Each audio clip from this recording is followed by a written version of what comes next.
Youth policy summit 2024-এর কিছু অংশ। এছাড়াও এই শীতে মজার সব পিঠা খেয়েছিলাম একদমই ফ্রিতে।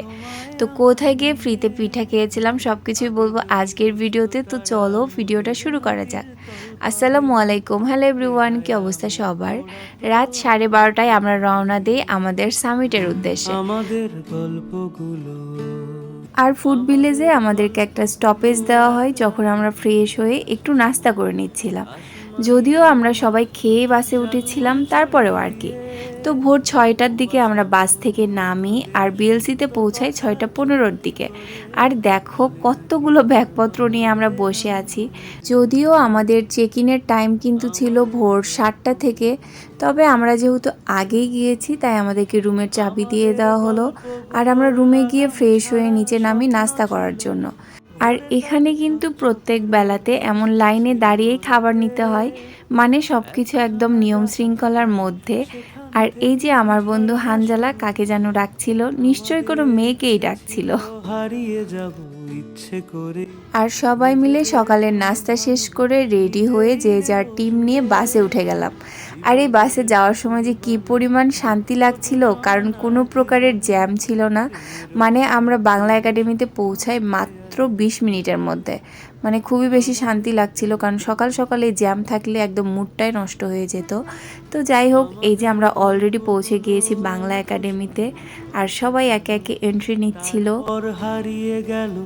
আর অডিটোরিয়ামের দেয়াল জুড়ে কিন্তু বিভিন্ন লেখকদের লেখাগুলো লেখা ছিল, তাও আবার তামা দিয়ে। এই জিনিসটা আমার কাছে খুবই ভালো লেগেছে। আর ভালো লাগবেই না কেন, আমরা যেহেতু বাংলার স্টুডেন্ট, ভালো তো লাগবেই, তাই না বলো? তো অডিটোরিয়ামের ভেতরে এসে দেখি এখানে সুন্দর করে লেখা ছিল ইউথ পলিসি সামিট 2024। এরপরে আমাদেরকে আইডি কার্ডও দিয়ে দেওয়া হলো আর নাস্তাও দিয়ে দেওয়া হলো। আর এই কাপগুলো দেখো কি কালারফুল ছিল, আর সবগুলোই কিন্তু ছিল কাগজের। এরপরে অডিটোরিয়ামের ভেতরে শুরু হয়ে গেল বক্তব্য।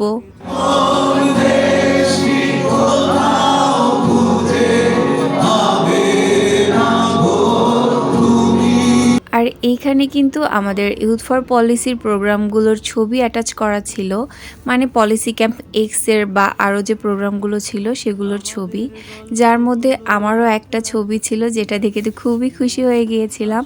আর খুশি হবই না কেন, কারণ সারা বাংলাদেশ থেকে এত এত ছবি আসে, তার মধ্যে আমার যে একখানা ছবি তারা ওখানে দিয়েছে, এটা দেখে তো খুশি হবই, তাই না বলো? মানে যে কেউ খুশি হয়ে যাবে আর কি। তো এই দিনের ওয়েদারটা এত বেশি মেঘলা ছিল যে ছবি ভিডিও কেমন জানি আসছিল।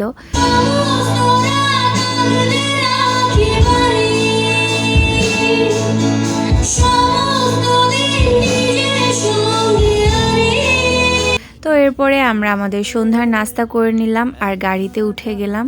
যদিও রাতের আর কোনো ক্লিপ নেওয়া হয়নি খাবারের বা কোনো কিছুর। আর এটা ছিল পরের দিনের ভিডিও, যেখানে আমাদেরকে টোকেন দেওয়া হয়েছিল সব কিছুর। আর এই যে সাইদ ভাই এখানে আমাদের নজরুল মঞ্চের সামনে সুন্দর সুন্দর কিছু কথা বলছিলেন। তো যাই হোক, এখানে আমাদের প্রোগ্রাম চলছিলই। আর সারাদিনে এত এত অ্যাক্টিভিটি থাকে, যেগুলো আসলে এইভাবে ভিডিও করে রাখা তো সম্ভব হয় না। তারপরেও টুকটাক চেষ্টা করেছি একটু মাঝে মাঝে ভিডিও করার। আর এটা ছিল সেকেন্ডের লাঞ্চ, যেখানে দেওয়া হয়েছিল ফ্রাইড রাইস, এছাড়াও চিকেন ফ্রাই, চিকেন মশালা আর ভেজিটেবল, যেটা মোটামুটি ভালোই ছিল টেস্টটা। এরপরে অডিটোরিয়ামের মধ্যে আবারও আমাদের কিছু অ্যাক্টিভিটি ছিল, যেগুলো খুবই ফানি ছিল আর কি। আর সন্ধ্যার পরের থেকে শুরু হয়ে যায় সবার খানা পিনা আর গান বাজনা। সকালে আমাদেরকে যে টোকেনগুলো দেওয়া হয়েছিল, ওখানে আমাদের পিঠা, চটপটি, ফুচকা এগুলোর টোকেনও ছিল। তো এই টোকেনগুলো দিয়ে আমরা এখন খাবার নিতে পারবো, তাও আবার একদমই ফ্রিতে। তো এই তো আমরা লাইনে দাঁড়িয়েছিলাম, আর দেখো কি বড় লম্বা একটা লাইন ছিল। আর এই যে সিনথিয়া এখানে বকবক করছিল। তো যাই হোক, এদিন আমরা একটা অ্যাওয়ার্ডও পেয়েছিলাম, best reporting team of the year Bogura team. তো এটা নিয়েও বলছিল যে আপু তোমার অনুভূতি কেমন। এখানে আমাদের অনুভূতি তো আসলেই ভালো ছিল, কারণ এত এত জেলার মাঝখানে আমরা অ্যাওয়ার্ড পেয়েছি, তো ভালো তো লাগবেই, তাই না? তো লাইনে দাঁড়িয়ে আমি প্রথমেই নিয়েছিলাম চটপটি। আর এখানে যে চামচ বা প্লেটটা দেখতে পাচ্ছ, এটা কিন্তু সুপারি গাছের। তো চটপটি খেতে খেতে এখানে গান শোনার যে কি মজা লাগছিল, মানে যারা ওখানে ছিল তারা আসলে বলতে পারবে।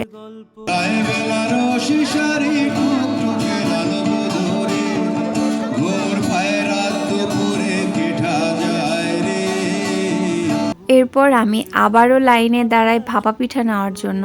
যদিও আমি ভাপা পিঠা খুব একটা পছন্দ করি না, তবে এই দিন সবাই মিলে গল্প করতে করতে ভাপা পিঠা খেতে না খুবই মজা লাগছিল। মানে যেটাই খাচ্ছিলাম সেটাই ভালো লাগছিল। তো এই তো দেখতেই পাচ্ছ ভাপা পিঠা নিয়েছি, এরপরে চিতই পিঠাও নিয়ে নিব। তো এখানে লাইনে দাঁড়িয়েছিলাম আর ভাজা দেখছিলাম। আর এখানে চিতই পিঠার সাথে একটা চাটনিও দেওয়া হয়েছিল, যারা প্রথমে নিয়েছে তারা 2টা চাটনি পেয়েছিল। এরপরে কফি খেলাম, কফি খেয়ে আবারও লাইনে দাঁড়ালাম ফুচকার লাইনে। আর এই সন্ধ্যায় আমরা মনে হয় শুধু খাওয়ার উপরেই ছিলাম। মানে অনেকে ছিল যে যারা খাচ্ছিল না, তো তাদের টোকেন নিয়েও আমরা গিয়ে খাবার নিয়ে এসে সবাই মিলে ভাগ করে করে খাচ্ছিলাম। তো এই দিনগুলোতে যে কি মজা হয়েছে যারা ছিল তারা তো জানাই। মানে আমি চাইবো এরকম দিন আরও বারবার ফিরে আসুক। কি কি পাইছো? আলু ভর্তা, সবজি and chicken. Oh my God, জানি তুমি একটা ব্লগে দিয়ে দিবা। এই যে আরেকজনও খাবার নিয়ে আসছে। ডাল তো লাস্ট বারের মতো আমরা এখানে লাঞ্চ করে নিচ্ছিলাম। আর এই বিশাল একটা ডাইনিংয়ে সবাই বসে গল্প করতে করতে লাঞ্চ বা ডিনার বা ব্রেকফাস্ট সব কিছু অনেক বেশি মিস করি বাসায় আসার পরে। মানে আমরা এত এত গল্প করতাম এই সময়গুলোতে, মানে আসলেই অন্যরকম দিনগুলো ছিল। বাট সব কিছু মিলিয়ে আলহামদুলিল্লাহ আমাদের দিনগুলো অনেক ভালো ছিল, আর অনেক ভালো ভালো মানুষের সাথে পরিচয় হয়েছে।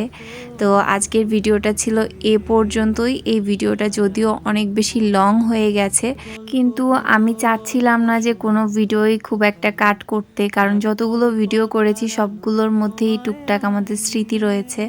তো স্মৃতিগুলোকে ধরে রাখার জন্যই তো ভিডিও করা, তাই না?